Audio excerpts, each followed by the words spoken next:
The wind seems some sort of plane has done a loop-de-loop outside my window. Either that or someone's trying to send me a message. And that message is, ooh.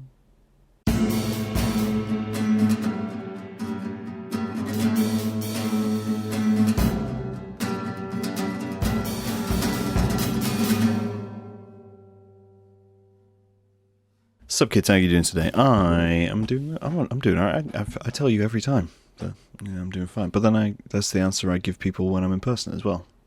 So don't feel left out. Don't feel like you're not getting anything more from me than maybe friends or family are getting from me. No, none of that. Because I give you the exact reaction that I gave two close friends yesterday when we were at coffee and they asked me, what's going on? And I'm like, yeah, I'm alright. So you're as close as you can be. As close as anyone gets in any one situation, bar from maybe, my physician. And I haven't seen them in months and months and months. But I am doing well. I also have a giant mug with Cocky Monster on it. It's slowly becoming my favourite mug for the amount of coffee I can keep in it. Even though it broke the no mug rule.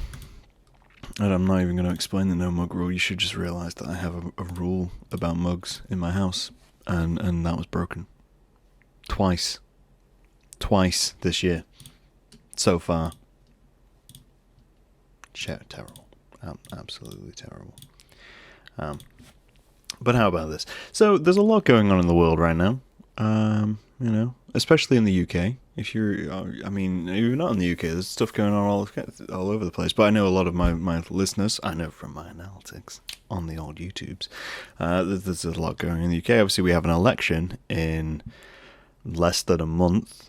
We've got Christmas coming up. There's been mass flooding across the country. There's been another tower block burned down. We are in the hectic world of being human. And alongside that, there's an impeachment going on overseas. There's Hong Kong and China tearing one another to pieces. There's protests. We've got a lot going on in this country. But I thought, you know what? Fuck it. I'm going to talk about bees.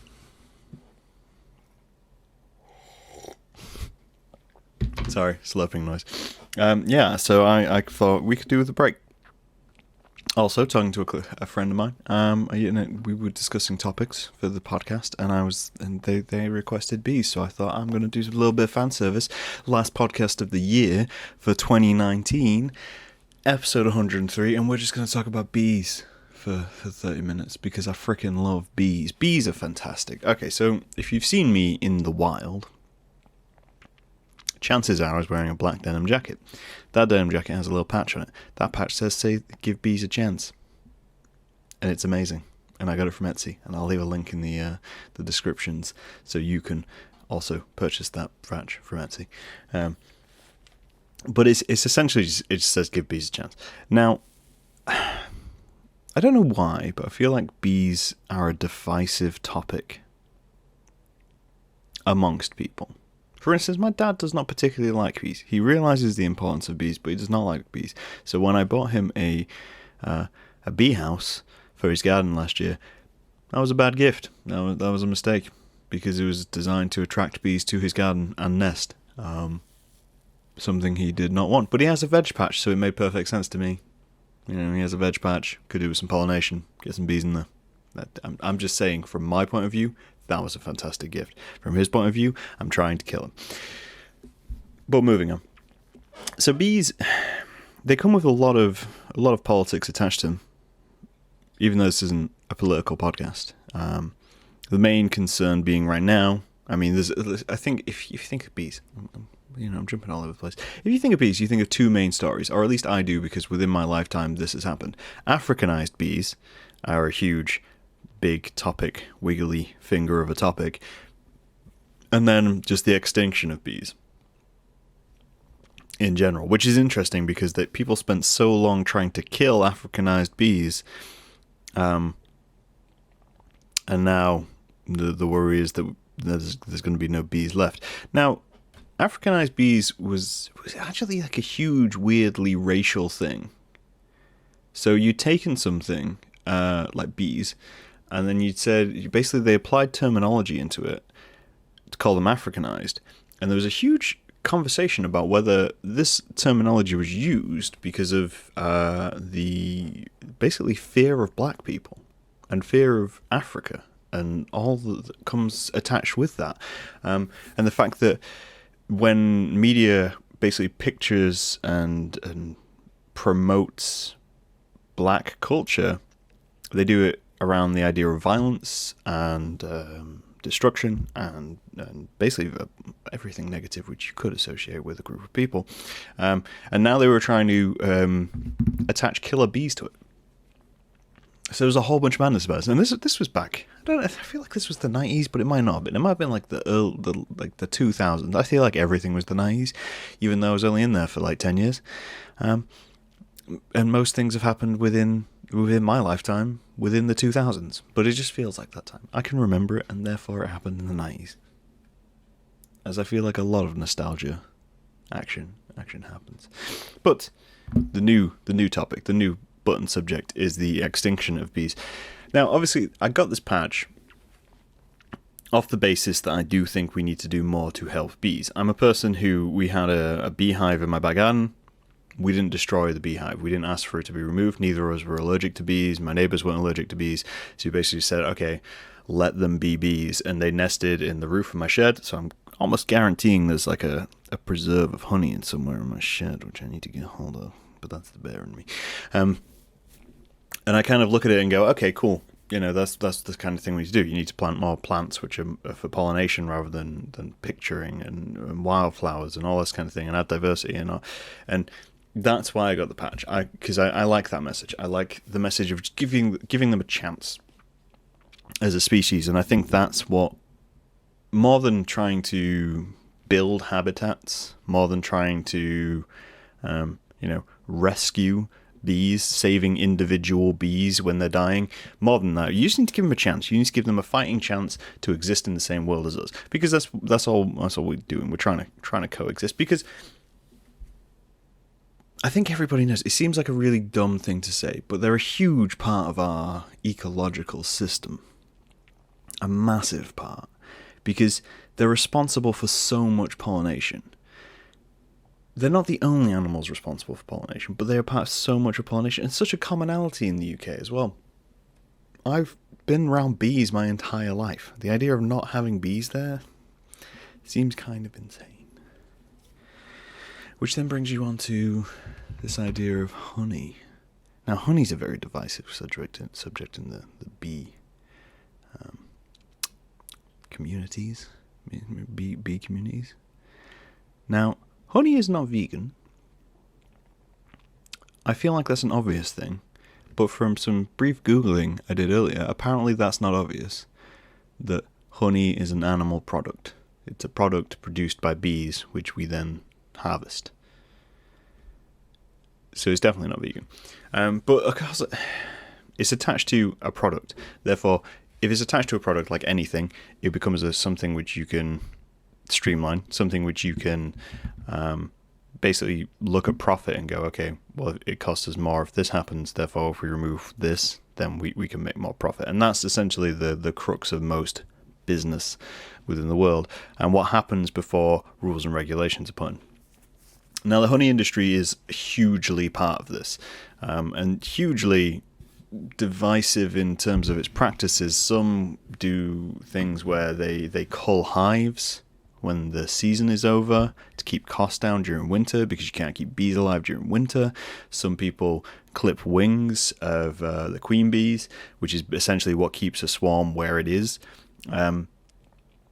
And there's all these like little practices which go on, which you never even really think about. You never think, oh yeah, I'm enjoying my honey on my pancakes or whatever they put your honey on, and thinking, this is part of a system which is just destroying something. Like, at least with something like meat, an animal died in your face because it's there, it's on your plate. With kind of milk and eggs, there are systems which are in place which keep these animals producing products. That's just part of the whole crux of using those products. And I'm not going to get into a whole veganism debate right now. But with bees, I feel like it's one of those hidden things. I feel like it's one of those things which not many people consider, because people just assume that if you have a beehive, that you basically encouraged a queen to be there, and then the bees built the hives around there. Which, when you think about it, seems kind of illogical. So let's say you were a bee, as you do, queen bee, and you settled into a hive. You can buy queen bees, by the way, and a lot of beekeepers do. You can purchase a queen bee for your hive, and then you put them in your hive, and it encourages them to make their hive there. Now, if they made a hive there, and all the bees were there, and they developed a large amount of honey, and then you came along every so often, and then just took all of their honey, they would not stay there. That's a reality. They would not continue to live in that hive. They would move on and find a new hive. I think. I mean, I'm no bee expert, but if my home was being invaded on a regular basis and someone was taking the fruits of my labor, I think I'm probably going to move on. Now, I did research as well. What actually happens is after they've removed the honey, because the honey is essentially the bee's food, they replace it with like a sucralose combination to feed the bees, because obviously they still need to survive, which I found very interesting. And it apparently is not as good for the bees as well. Basically, the honey industry could be massively evil, is what we're considering here. And if Bee Movie didn't do enough to highlight that, I feel like this might, not this podcast specifically, like 20 people are going to see this. But it's this weird thing. But then I'm at a conflict as well, because, so I don't agree with the sentiment that if the bees die out, we die. I just don't. Because much like anything within our society and within our human society, we find ways around things. If something is removed or we can't do something, we figure out a way to do it. And they already have. They've already found ways to pollinate plants manually. One of those ways is just having someone paint pollen onto stems. But and that's obviously hugely time consuming, and we all need something to do. But it's one of those situations where, yes, life would be worse and life would be, less pleasant and harder for things to coexist with us, and that's the huge problem. The huge problem isn't just, oh yeah, we'd run out of food, because we would solve that essentially. It's one of those, and the likelihood, while solving it, the environment would get even worse. There's a knock-on effect to this, but survival is there because that's essentially what we do as human beings. We survive, he says, drinking his coffee in his very cozy room. But that's the thing. So now, even in terms of honey, so I love honey. I feel like that's no surprise to people. I love honey. I'm not even a sweet tooth person, and I love honey. Look at that. There is a massive wasp outside my window trying to get in. Oh, wait, no, he's not trying to get in. Got caught. So outside my window, neither of you, I talk like I'm talking to two people, neither of you can see. I have two massive cobwebs, and I can actually see the spiders who live in those cobwebs. And I can't open these windows because I don't want to destroy their webs. But they've been there most of the year now. That's a long time for them to have been there. But they've been there most of the year. And again, it's just about coexisting. It's about giving them that space to be there. What I do find interesting is a lot of people, and I hear this a lot, where you look at a species, an animal, and people say, what can we learn from this animal? Which I feel like is a fair phrase, but I feel like the extent which you can use that phrase is, man, I sounded frail then, is slim. And here's my reasoning why. So, yes, you can look at bees and you can think, what can we learn from the bees? And you can look at their hives and think, all right, well, they know stuff about structural integrity because they build these hives and obviously they survive. And also, we don't quite know how they fly, so we could figure that out, and then that could make things easier for us to fly. And we could imitate that, and we could also help them and basically create airstreams so that bees can travel safely across the world without any problems. Now, there's a lot there which you could take. There's a whole lot of logic and bias. But it's when people get to a point, And that could be said for any animal. You know, it's like, oh, what can we learn from the raccoon? It's like, well, how does the raccoon eat? Well, he cleans his food before every meal. Fantastic. We should probably do that. Okay, and what else does he do? Well, he burrows. No, he doesn't. I don't know. I don't know enough about raccoons. I started this phrase about a raccoon, and I realized midway through that I do not know enough about raccoons to actually make that bit work. So back to bees. Now, coming back to bees, it's when we get past that point of, oh, yeah, so this is how they build their hives, and this is how we could build homes and create better ecological systems for ourselves and habitats for ourselves. Once we get past that point, and people start to put emotion and social feeling from animals onto human beings, is where I completely check out. Completely. And it's not that I don't appreciate what they have. So what I'm talking about here is people get on about hive mind quite a lot, and they use it as a phrase. In fact, I think I even have a podcast which is about the hive mind and this hive mentality and how we can basically do to alleviate mob mentality within society. Bees have a literal hive mind. They act essentially as a human organism when they are in a swarm. Human organism, singular organism when they're in a swarm. They act as though they are one body, one mind, moving through the use of pheromones and communication and everything like that. And they do that as a whole being. I was reading, and there's quite a few reports of when biologists encounter swarms of bees. They don't treat it as individual bees. They treat it as studying a body. They treat it as studying a being. And that is something a lot of people are like, yes, I see that. Look at them. Look at their social structure. They have so much equality. They have so much, respect for one another. And they communicate well. And they act as a group. And they move as a movement. And therefore, we can learn a lot from the bees. And you sit there and you go, yes, in a perfect world, fantastic. But at the same time, they have no independence, much like ants. Bees do not have independence. They are just part of the hive.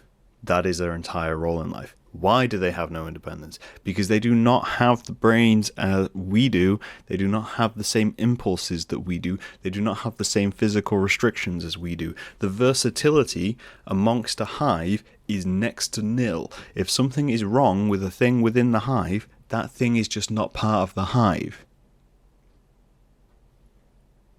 And that's the problem. And that goes for all animals. We look at them and idealize this way of living. And a lot of people look at them and idealize it and think, oh yes, why can't we be more like that? Without considering the fact that we just aren't like that. We aren't. We're just human. And rather than looking at bees and thinking, we should be more like bees, we should be figuring out how to be human in a way which is more beneficial to other humans, to coexist. And there's so many things which come into play with it as well.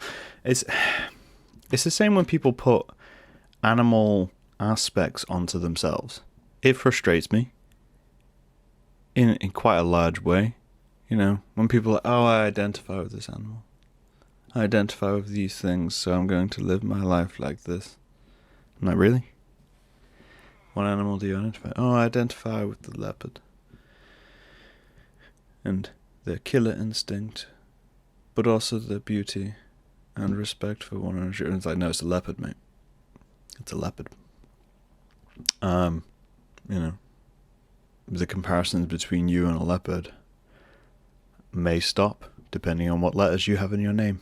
You are completely different geniuses. Not geniuses, far from being geniuses. And I can appreciate that people want to. I mean, even myself, I call myself a bear all the time, but I fully know that I'm not a bear, and therefore live my life like a human. Try and be best human I can be. Apparently I can't words right now. It's just, I don't know. Animals and humans, we are completely different. What we need to, this is the thing, we're different, but we, as in us, are in a position where we can think, all right, well, we can live alongside these beings because we have the foresight to do that. That's the other thing. if the tables were reversed, because of the thoughts and feelings we have, we're able to recognize that we are part of a larger world. Bees don't, you know. Bees, if they have the opportunity, will just build bigger hives. And they'll just keep building bigger hives. Because that's their goal. Their goal is repopulation. That's their entire thing. They don't sit and go, you know what, I might take the day off. I might chill out, play some games, watch a little bit of TV. No, bees don't. Bees don't do that. Bees are built for building, essentially. They don't stop. They don't falter, and if they do, they die. So, you know, when you're sat thinking, oh yeah, we could learn a lot about from bees. Also learn about bees' work ethic. Also learn that bees don't get a day off. Learn that their entire lives are devoted to their work. And if they stop working, they die. That's, you know, think about that. If they can't work, they die. You can't take just the best aspects from a society. But what can you do to help the bees? What can you do? I just remembered I drew a bee picture, which I tried to get made into a t-shirt, which wasn't successful. And it had instructions on how you can help bees. And there is a few ways you can help bees, because that is how we're going to close out the year, on how we can coexist better with the bees. Things which you can learn from bees and which you can take home with you are the bees are fantastic builders. They also make a delicious food product. But you should buy from ethical suppliers, not from just general suppliers. Think organic bees. Don't think generic supermarket honey. But things you can do for your garden. You can not mow as often. Don't mow your lawn as often, which allows flowers and things to grow, which the bees need. Also gives them space to hide and navigate around the world without getting captured from predators.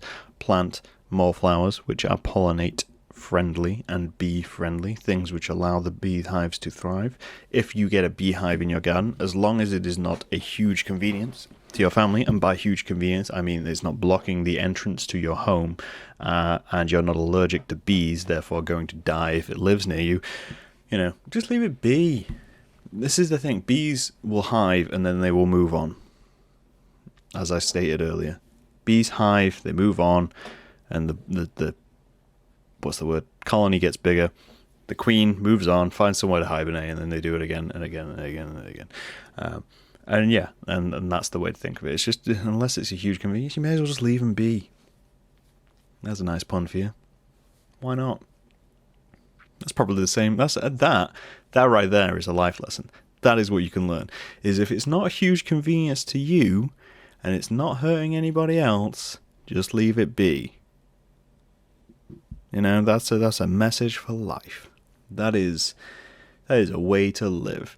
You know, that guy down the street, not a huge convenience to you? Okay. Not hurt anybody else? Okay. Just leave him be. The moment they become an inconvenience, that's when you move the hive on. But for the most part, people aren't. People just want to live their lives. People just want to do what they want to do. I get asked quite a lot why things don't bother me. It's just because it's not an inconvenience for me. I still live my life exactly how I want to live my life to the most part. So I just leave everyone else be. And that's what we can learn from the bees. Something to think about. It's been a good year, and I hope you'll join me for the next year. As is tradition, I won't be back till January. But until then, I hope you have a great Christmas. I hope you have a good New Year. I hope you have a good, I want to say Hanukkah. I feel like Hanukkah happens in December. I don't know enough about Jewish culture to comment on it. But I hope you have a good one, and I hope you take care. Look after yourself, because I know winter can be a bad time for a lot of people. Make sure you get out, see some friends and family. If you know someone who's on their own, go check on them. Just, you know, swing in, say hi, buy them a cake, anything. Just go say hi to them, and be a little kinder. I know winter can be a dark time for a lot of people, and that's something we should try and change. Something the bees wouldn't do. I'll talk to you guys later. Bye.